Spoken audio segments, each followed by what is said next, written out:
Welcome to Mount Zion Student News. Today we bring you Malala's story. On July 12, 1997, Malala was born in Mingora, Pakistan. For the first few years of her life, her hometown remained a popular tourist spot that was known for its summer festivals. However, the area began to change as the Taliban tried to take control. Malala attended a school that her father had founded. After the Taliban began attacking the girls' schools in Swat, Malala gave a speech in Peshawar, Pakistan in September of 2008. The title of her talk was, "How Dare the Taliban Take Away My Basic Right to Education?" In early 2009, she began blogging for the BBC about living under the Taliban's threats and rules and how they denied her education. In order to hide her identity, she used the name of Gul Mackay. However, she was revealed to the BBC blogger in December of that year. She continued to speak out about her right and the right of all women to an education. Her activism resulted in a nomination for the International Children's Peace Prize in 2011, and that same year she was awarded Pakistan's National Youth Peace Prize. When she was 14, Malala and her family learned that the Taliban had issued a death threat against her. Though Malala was frightened for the safety of her father, she and her family initially felt that the fundamental group would not actually harm a child. On October 9, 2012, on her way home from school, a man boarded a bus that Malala was riding in and demanded to know which girl was Malala. When her friends looked toward Malala, her location was given away. A gunman fired at her, hitting Malala in the left side of her head. The bullet then traveled down her neck. 2 other girls were also injured in the attack. The shooting left Malala in critical condition, so she was then flown to a military hospital. A portion of her skull was removed to treat her swelling brain. To receive further care, she was transferred to England. Once she was in England, she was taken out of a medically induced coma. Though she would require multiple surgeries, she had suffered no major brain damage. In March 2013, she was able to begin attending school in Birmingham. Hello and welcome to Mount Zion Student News. I'm Brittany Spiegel, and today we have a special guest here to talk about her movement towards equal rights. Her name is Malala. Hello, Malala. Hi.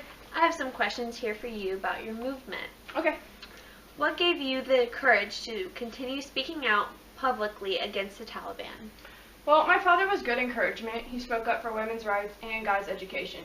Then I realized that I shouldn't wait for the government or the army, and I should raise my own voice for our rights. I started writing to tell the world what happened. I tried going through popular online websites so that I could spread awareness for what was going on in my country.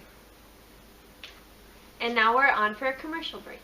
Congratulations to the basketball team for winning their tournament this weekend. And don't forget, cheerleaders, after school there is a tryout, and make sure you wear the proper uniform to cheer in. And welcome back to the Mount Zion Student News. I still have Malala here talking about her equal rights movement, and I have one final question for you, Malala. Okay. The people started responding to the Taliban, bringing order and establishing a faster court. When did that begin to turn? Well, they tried to convince people and began misusing the name of Islam. Freedom was taken from us, and we couldn't go to the market or school, and we were imprisoned to the 4 walls of our own house.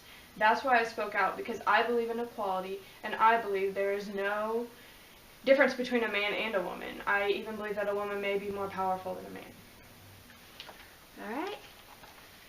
Now we're on for another commercial break. Daily school announcements. Piano lessons with Mrs. Schmidt at 3 o'clock after school on Thursday.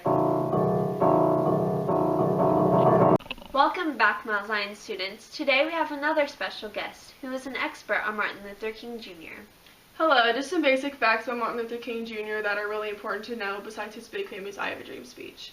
Martin Luther King Jr. was a Baptist minister and a social activist who helped lead the civil rights movement in the United States from the mid-1950s until his assassination, who was by James Earl Ray in 1968, and he died at the age of 39.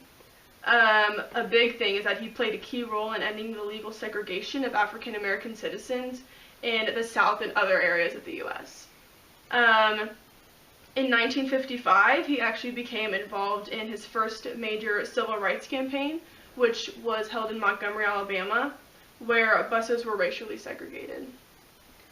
Martin Luther King and Malala relate in the ways that they both wanted equality for everyone, and they both had terrible incidents. However, Martin Luther King's incident ended up ending his life. Malala was lucky enough to survive her shot to the head when she was on her way home from school. The overall theme and connection that we would like you students to take away from these two interviews would be that through the actions of Martin Luther King Jr. and Malala, they showed us that even though equality doesn't come easily, the outcome is always worth it in the end.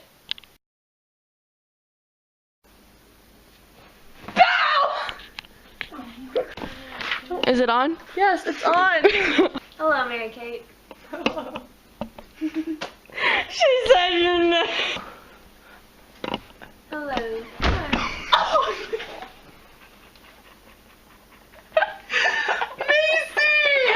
I just want to go home and talk to Benny, okay? You're not mad at me.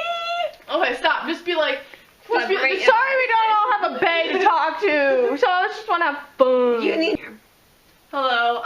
Just some basic things about Martin Luther King Jr. that you guys may not know besides his big "I Have a Dream" speech.